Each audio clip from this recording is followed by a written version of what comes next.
Sabe, numa emergência de vida ou morte, o nosso corpo envia sinais. Sinais elétricos, quase desesperados. Entender essa linguagem pode ser literalmente a diferença entre agir certo e perder um tempo que não existe. Então, vamos juntos mergulhar nesse universo e decodificar os ritmos do coração. Olha só o nosso caminho de hoje. A gente vai cobrir 6 pontos que são cruciais. Primeiro, os sinais vitais, o básico do básico. Depois, vamos fundo no que realmente é uma parada cardíaca. E aí a gente divide os ritmos do coração em 2 categorias essenciais, os chocáveis e os não chocáveis. Vamos ver também os alertas que o corpo dá antes da crise e, no final, como todo esse conhecimento se junta para, de fato, salvar vidas. Bom, tudo começa pela comunicação mais fundamental do nosso corpo, os sinais vitais. Eles são as primeiras pistas, sabe? Os primeiros indícios de que algo pode estar muito, mas muito errado. Então fica a pergunta: o que é que esses números estão tentando dizer pra gente? Eles não são só dados soltos, de jeito nenhum. Eles são a nossa linha de frente, a nossa vigilância. Pensa neles como a linguagem silenciosa do corpo, talvez as últimas palavras de aviso antes de um colapso.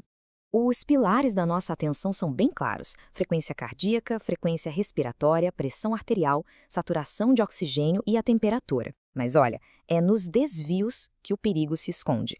Uma frequência cardíaca, por exemplo, abaixo de 50 ou acima de 150, isso é um baita sinal de alerta. A mesma coisa para uma pressão sistólica que cai abaixo de 90. Isso não são só números, são limites críticos. E para ter uma ideia real da gravidade, foca neste número aqui: saturação de oxigênio abaixo de 90%.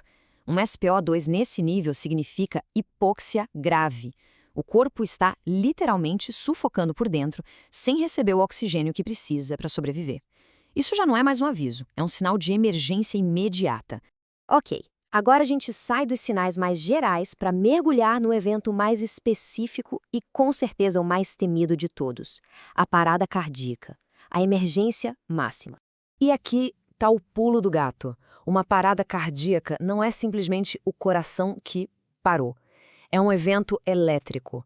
O coração para de bombear sangue do jeito certo porque a sua atividade elétrica entrou em colapso, se manifestando em um de 4 ritmos bem específicos. É exatamente aqui que a nossa decodificação começa de verdade. Primeiro, vamos analisar os que a gente chama de ritmos chocáveis. Tente imaginar um caos elétrico completo dentro do peito, uma desordem total que, felizmente, tem uma solução bem específica e poderosa. O primeiro desses ritmos é a fibrilação ventricular. E a melhor forma de entender isso é com essa analogia aqui: o coração treme, mas não bombeia sangue. É uma imagem muito forte, né? A atividade elétrica está tão caótica que os músculos do coração só ficam se contraindo de forma desordenada, sem força nenhuma para mandar o sangue para frente. Se a gente olhar num eletrocardiograma, isso parece puro ruído. Uma linha completamente irregular, sem aquelas ondas e picos organizadinhos de um batimento normal. Não tem os complexos QRS definidos, que são a marca registrada de um bombeamento eficaz. É literalmente o caos em forma de gráfico.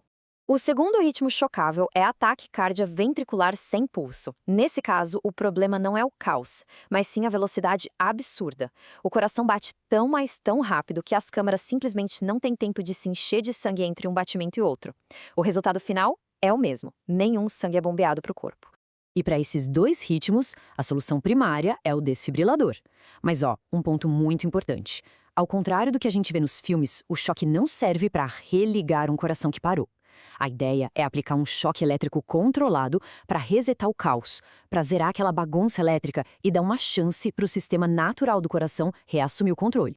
Agora, vamos para o outro lado da moeda, onde o cenário muda completamente. São os ritmos não chocáveis.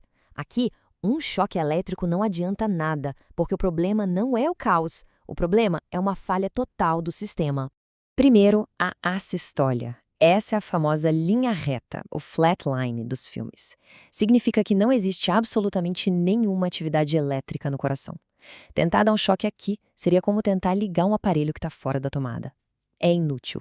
E depois a gente tem o mais traiçoeiro de todos: atividade elétrica sem pulso, a AESP. É um ritmo que engana, porque quando se olha para o monitor, dá para ver um traçado que parece quase normal. A eletricidade está lá, só que o coração, mecanicamente, não responde. É como se o motor do carro estivesse funcionando, mas o eixo que liga as rodas estivesse quebrado. O resultado? Não tem pulso. Para esses ritmos de falha, a intervenção é outra, completamente diferente. A prioridade absoluta é a ressuscitação cardiopulmonar, a RCP, e a palavra-chave aqui é alta qualidade. As compressões no tórax se tornam, literalmente, o coração do paciente, bombeando sangue de forma manual para o cérebro e para os órgãos vitais, enquanto outras coisas são feitas. Muitas vezes, antes da parada completa, o coração dá uns sinais de alerta, sabe? São os que a gente chama de ritmos de periparada.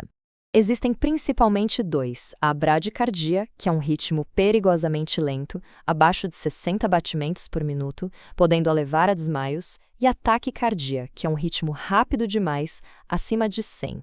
O ponto crítico é que os dois, se ficarem estáveis, podem ser o prelúdio, o aviso final antes de uma parada cardíaca completa. E tudo isso nos leva ao ponto final. Entender essas diferenças todas não é um exercício acadêmico, de jeito nenhum. É a chave para a ação correta, para a ação imediata que, de fato, salva vidas. E no fim do dia, tudo se resume a isso aqui. De um lado, os ritmos chocáveis, fibrilação ventricular e taquicárdica ventricular sem impulso, onde a ação imediata é choque mais RCP.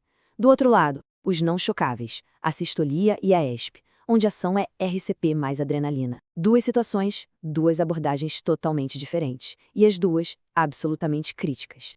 A lógica da resposta na emergência se resume a estes 3 passos. Primeiro, avaliar os sinais vitais para identificar o perigo. Segundo, identificar o ritmo elétrico para entender qual é o problema. E terceiro, agir de acordo com essa identificação. Simples, lógico e vital. E isso deixa a gente com uma reflexão final, né? Numa emergência, conhecimento não é só poder, ele pode ser a linha tênue entre a vida e a morte. A questão que fica não é só para os profissionais de saúde, mas para todo mundo. Será que estamos preparados para usar esse conhecimento quando cada segundo conta?